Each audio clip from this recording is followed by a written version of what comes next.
Our latest CNN electoral map underscores the challenge for Donald Trump, very steep challenge with 79 days until Election Day. Take a look here. We now score it dark red, solid Republican, dark blue, solid Democrat. The light blues lean Democrat. The light reds lean Republican. We now score it 273 for Clinton, 191 for Trump, which means if the election were today, by our projections here, she would win the presidency. Never mind the states left on the board. The yellow states are your toss-up states. As of now, Hillary Clinton would be the next president of the United States. Still time for Mr. Trump. His strategy, he has to win Florida. He has to hold North Carolina, which Mitt Romney won in 2012. No Republican wins without winning Ohio. That would get Donald Trump there. But one of the big places the Trump campaign looks at is Pennsylvania, right? If they can change that one, well then, flipping 3 states and holding North Carolina, Trump could win under that scenario. Not today. Today, let me just reinforce the point. Today, Hillary Clinton is winning, and there are several other states on this board where she is leading. But Donald Trump now launching his first paid advertising of the general election, and he's doing it in 4 states, the ones I just mentioned: Ohio, Pennsylvania, North Carolina, and Florida, the ones he most needs to make this race competitive. Here's the problem for Donald Trump. In all of those states at the moment, he is losing. This is an average. Some of the more recent polls show bigger Clinton leads, but on average, he's Hillary Clinton up 4 in Florida, up 2 in Ohio, up 9 in Pennsylvania, up 4 in North Carolina. Look at this, though. Again, if you want to hold open the possibility of a Trump comeback, that's not that big of a lead, nor is that. Tough sledding, but it is possible. Now, so Donald Trump picking those 4 states to launch the first big ads of the general election. In Hillary Clinton's America, the system stays rigged against Americans. Syrian refugees flood in. Illegal immigrants convicted of committing crimes get to stay. It's more of the same, but worse. Donald Trump's America is secure.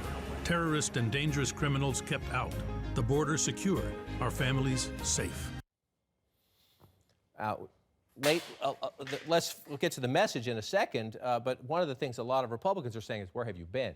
I mean, they've been behind in fundraising, but Hillary Clinton and her friends in the Super PAC community have been on television for months. Yeah, and their bet is that somehow the campaign hasn't really started yet, that people haven't really been tuned in all this time, and obviously the Hillary Clinton campaign has made a different calculation. You saw Obama make a different calculation last time as well in going after Mitt Romney. I think we're in a new era in the sense that people every day are on their phones and they're on Facebook and they're hearing about this campaign constantly. They're hearing about it from their friends. They're hearing about it all the time on social media. So, you know, I mean, better late than never for these ads. And I think that ad certainly is an echo of his speech at the RNC, the kind of law and order thing. Again, he's playing to those anxieties. But again, is it to your point earlier that that's an ad? He is underperforming among Republicans right now. And if he gets his Republican support back to where it should be, 90+%, that does make the race more competitive. Doesn't mean he can win. It makes it more competitive. Right. But if you're doing that with 11 weeks to go, it's a sign of weakness. It's not. That's not a good sign. I mean,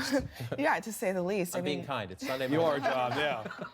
Look, very gracious. Ads are one thing, but we also have to look at the big picture, which is that Donald Trump basically has almost no presence in key swing states, in Florida, in North Carolina, in Pennsylvania, and in Ohio. That is a huge problem because ads are reinforced by the ground game, by people knocking on doors and finding your voters and bringing them out.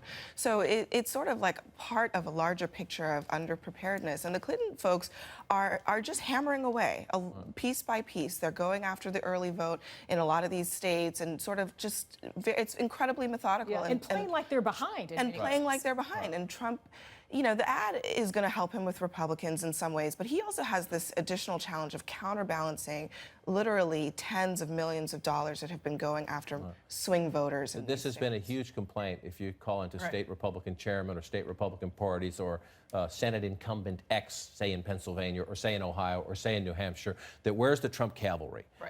We can't trust these people. We can't depend. They've hired a couple of guys and they're nice people, but they're not experienced at this level. In terms of the nuts and bolts, if Donald Trump is going to pull off a comeback that would be historic, no one's ever been down by the amount he's been down at this point and done it, but I leave open that possibility because this has been such a wacky year. But if you call around the country, conservatives and Republicans are worried about this. Well, and they should be worried. The pitch about him also was, hey, he's got all this money and he can write himself this giant check and he's going to swoop in and he's got this. And that he hires the right people. That he hires the right people. We keep seeing that changing all the time. But look, I think the turnaround of the numbers which he accomplished during the Republican primary convinced many in his orbit that they can do it like this in a general as well. And they don't always make a distinction between the primary electorate and the general electorate. which are very different things. And up until this point, until this week, the third-party candidates, Gary Johnson and Jill Stein, had spent more money on air than a major party candidate. 2016. But John, this is a good ad. Abby mentions this. This is a good ad for the Republican base. Basically, at this point, the Republican Party wants Trump to get to 45%, roughly, right? They need him to get to 45. Look, I was talking to folks this week. He's down 11 in North Carolina, according to multiple polls, good quality polls. Similar in Pennsylvania, similar in Virginia.